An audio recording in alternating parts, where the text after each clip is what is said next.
नमस्ते। मैं डॉक्टर वनिता त्र्यंबक पवार हिंदी विभाग की ओर से आप सभी छात्र छात्राओं का हार्दिक स्वागत करती हूँ। पिछले व्याख्यान में राष्ट्र का स्वरूप इस निबंध के अंतर्गत भूमि का स्वरूप इसका अध्ययन किया। आज यहाँ पर आपके सामने राष्ट्र का स्वरूप इस निबंध के अंतर्गत जन का स्वरूप इसकी जानकारी पेश करती हूँ। मातृभूमि पर निवास करने वाले मनुष्य अर्थात जन को राष्ट्र का दूसरा अंग मानकर उनके महत्व को निबंधकार ने स्पष्ट किया है। वे कहते हैं कि मनुष्य न हो तो राष्ट्र की कल्पना असंभव है। भूमि और जन दोनों के सम्मिलन से ही राष्ट्र का स्वरूप संपादित होता है। जन के कारण ही पृथ्वी अर्थात भूमि मातृभूमि की संज्ञा प्राप्त करती है। पृथ्वी माता और जन सच्चे अर्थों में पृथ्वी का पुत्र है। जन के हृदय में भूमि को माता मानने की भावना से राष्ट्र निर्माण के अंकुर उत्पन्न होते हैं। यह भाव जब सशक्त रूप में जागता है तब मनुष्य पृथ्वी के साथ अपने सच्चे संबंध को प्राप्त करते हैं, और जहाँ यह भाव नहीं है वह जन और भूमि का संबंध अचेतन और जड़ बनता है। इस तरह भूमि और जन दोनों के माध्यम से राष्ट्र का स्वरूप निर्माण हुआ। जन के कारण पृथ्वी को मातृभूमि की संज्ञा प्राप्त हुई। इसका मतलब पृथ्वी माता और हम यानी जन यानी हम सभी पृथ्वी के पुत्र। भूमि माता और मैं उसका पुत्र, यह भावना इस संसार में निर्माण हुई और माता के हृदय में सभी पुत्रों के प्रति समान भाव होता है। जिस समय मनुष्य अर्थात जन हृदय भूमि के साथ माता और पुत्र का संबंध को पहचानना है, उसी क्षण आनंद और श्रद्धा से भरा हुआ उसका भाव मातृभूमि के लिए इस प्रकार होता है। मातृभूमि के प्रति जन का प्रणाम भाव ही भूमि और जन का दृढ़ बंधन है। इससे राष्ट्र के प्रति मनुष्य के कर्तव्य और अधिकारों का उदय होता है। पृथ्वी के वरदानों में भाग पाने वाला अधिकारी है। स्वार्थ के लिए पुत्र का माता से प्रेम भाव पुत्र के अधपतन को सूचित करता है।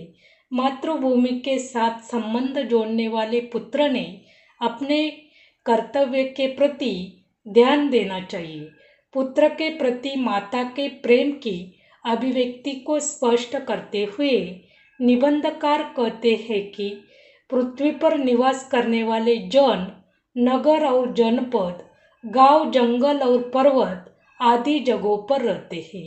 माता अपने पुत्रों को समान भाव से चाहती है। उसके लिए भूमि पर बसने वाले जन बराबर है। इस तरह माता के हृदय में सभी पुत्रों के साथ समान भावना होती है। वह सभी को समान अधिकार देती है। इसका मतलब इस धरती पर आप लोग किसी जगह पर भी निवास कर सकते हैं। इसी मातृभूमि का रक्षण करना यह पुत्र का काम है। उन्होंने भी अपने कर्तव्य के प्रति सजग रहना चाहिए। इस तरह मातृभूमि और जन दोनों का संबंध दृढ़ बन सकता है। उनमें वह कभी ऊंच नीच का भाव नहीं रखती है। सभ्यता और रहन सहन की दृष्टि से जन एक दूसरे के आगे पीछे हो सकते हैं, किंतु इस कारण से मातृभूमि के साथ उनका जो संबंध है उसमें कोई भेदभाव उत्पन्न नहीं हो सकता। पृथ्वी के विशाल प्रांगण में सब जातियों के लिए समान क्षेत्र है। उन्हें प्रगति और उन्नति करने का एक जैसा अधिकार है। राष्ट्र के विकास के लिए उनके प्रति जन की शुद्ध भूमि में जी रहे राष्ट्र निवासी जन को लेनी होगी। भूमि के साथ जन का संबंध सहस्रों वर्षों से है। इतिहास गवाह है कि उनमें अनेक उतार चढ़ाव पार करने के बाद राष्ट्र निवासी जन नई उठती लहरों से आगे बढ़ने के लिए अजर अमर है। जन का जीवन नदी के प्रवाह की तरह है, जिसमें कर्म और श्रम के द्वारा प्रगति के अनेक अवसरों का निर्माण करना होता है। इस तरह आपने देखा कि माता अपने पुत्रों को समान भाव से चाहती है। इसका मतलब उसके मन में भूमि पर बसने वाला जन बराबर है। उसके प्रति ऊंच नीच जाति धर्म की भावना नहीं होती है। सब जातियों के लिए समान क्षेत्र है। उन्हें प्रगति और उन्नति का समान अधिकार है। इस तरह जन का स्वरूप, इसकी जानकारी आपको प्राप्त हुई। आगे हम राष्ट्र का स्वरूप निबंध का तीसरा अंग है संस्कृति, इसकी जानकारी प्राप्त करेंगे। भूमि और जन के विवेचन के बाद निबंधकार ने राष्ट्र के तीसरा अंग और अंतिम अंग संस्कृति का विवेचन करते हुए अपने विचार अभिव्यक्त किए हैं कि युगों युगों से मनुष्य ने संस्कृति का निर्माण किया है। संस्कृति जन का मस्तिष्क है और बिना संस्कृति के जन की कल्पना नहीं की जा सकती।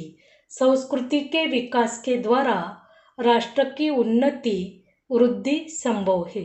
संस्कृति के महत्व को अधिक स्पष्ट करते हुए निबंधकार कहते हैं कि भूमि और जन को संस्कृति से अलग करने से राष्ट्र का लोप हो जाता है।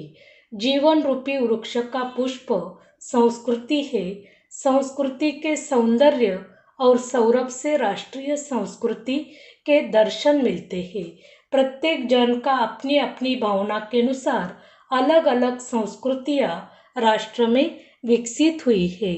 इस तरह लेखक कहते हैं कि युगों युगों से संस्कृति का निर्माण होने के बाद संस्कृति जन का मस्तिष्क बन गया है और बिना संस्कृति से जन की कल्पना असंभव है। संस्कृति के विकास के साथ राष्ट्र का विकास होता है। इस जीवन रूपी वृक्ष का जो पुष्प है वह संस्कृति है। संस्कृति के विकसित करने वाले लोगों में पारस्परिक समन्वय होना चाहिए, तभी राष्ट्र का विकास होता है। निबंधकार अपनी बात को जंगल और नदियों के उदाहरणों द्वारा स्पष्ट करते हैं। जल के अनेक प्रवाह नदियों के रूप में मिलकर समुद्र में एकरूपता प्राप्त करते हैं। उसी प्रकार राष्ट्रीय जीवन की अनेक विधियां राष्ट्रीय संस्कृति में समन्वय प्राप्त करती है। राष्ट्र की जन के समन्वय युक्त जीवन से ही राष्ट्र का विकास संभव है। जो व्यक्ति सदृदय है वह प्रत्येक संस्कृति के आनंद पक्ष को स्वीकार करता है और आनंदित होता है। इसी प्रकार जन की उदार भावना ही राष्ट्र के लिए स्वास्थ्यकारी बन सकती है। राष्ट्रीय संस्कृति के निर्माण एवं विकास के लिए भूमि में स्थित संस्कृतियों का जन ने स्वागत करने की आवश्यकता है। इस तरह लेखक ने बताया है कि संस्कृति के विकास के साथ राष्ट्र का विकास होता है। इस जीवन रूपी वृक्ष का पुष्प संस्कृति है। राष्ट्र में अलग अलग संस्कृतियां विकसित होती है। राष्ट्र के विकास के लिए उनमें पारस्परिक समन्वय होना जरूरी है। नदियों के अलग अलग प्रवाह इकट्ठा होकर समंदर में एकरूपता प्राप्त करते हैं। राष्ट्रीय जीवन की वैसे अनेक विधियां समन्वय प्राप्त करती है। इस तरह पूर्वजों के चरित्र, धर्म, विज्ञान, साहित्य, कला और संस्कृति के क्षेत्र में जो कुछ पराक्रम किया उसे हम गौरव के साथ स्वीकार करके उसका भावी जीवन के लिए उपयोग कर सकते हैं और इसी के माध्यम से राष्ट्र का संवर्धन कर सकते हैं। इस तरह आपके सामने राष्ट्र का स्वरूप इस निबंध के अंतर्गत भूमि, जन और जन की संस्कृति इसकी जानकारी प्राप्त की। इसका ज्ञान आप लोगों को जरूर प्राप्त हुआ होगा। अगर आपके मन में कुछ सवाल हो या कुछ सुझाव हो तो कमेंट बॉक्स में जरूर डालिए। धन्यवाद।